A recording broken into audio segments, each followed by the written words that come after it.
Gas leakage থেকে একটি অগ্নিকাণ্ড ঘটেছে, যেটাতে আমাদের দেশের অত্যন্ত ওখানে হালি শহরের অধিবাসী 9 জন একই পরিবারের, এর মধ্যে একজন প্রবাসী দেশে বেড়াতে এসেছিলেন। 9 জনই অগ্নিদগ্ধ।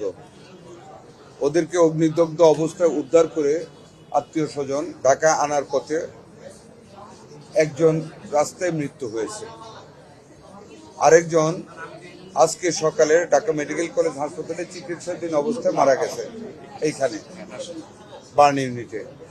বাকি 7 জনই চিকিৎসাধীন আছে। আমাদের হসপিটালের সম্ভাব্য যতগুলি চিকিৎসা দেওয়ার মতন ব্যবস্থা আছে সর্বোত্তমভাবে তাদেরকে চিকিৎসা দেওয়া হচ্ছে।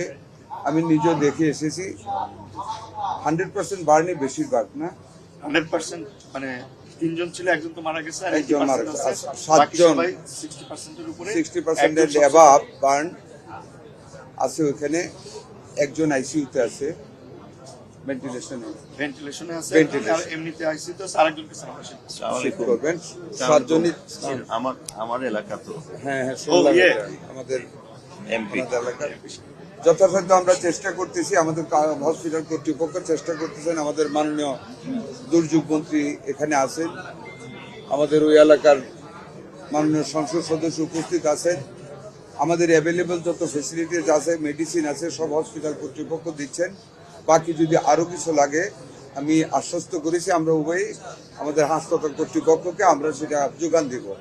তবে আগুনে পোড়া মানুষ, অনেক কষ্ট হচ্ছে, তাও অনেক কষ্ট যতটুকু সম্ভাব্য ফেসিলিটি চিকিৎসা দেওয়া হচ্ছে। আপনারা দোয়া করবেন, আমরা টেক কেয়ার করতেছি। আমরা শেষ মুহূর্ত পর্যন্ত খেয়াল রাখবো কিভাবে প্রাণগুলি আল্লাহ বাঁচাইতে পারেন। আমাদের সহযোগিতা আমরা চেষ্টা করবো ইনশাল্লাহ।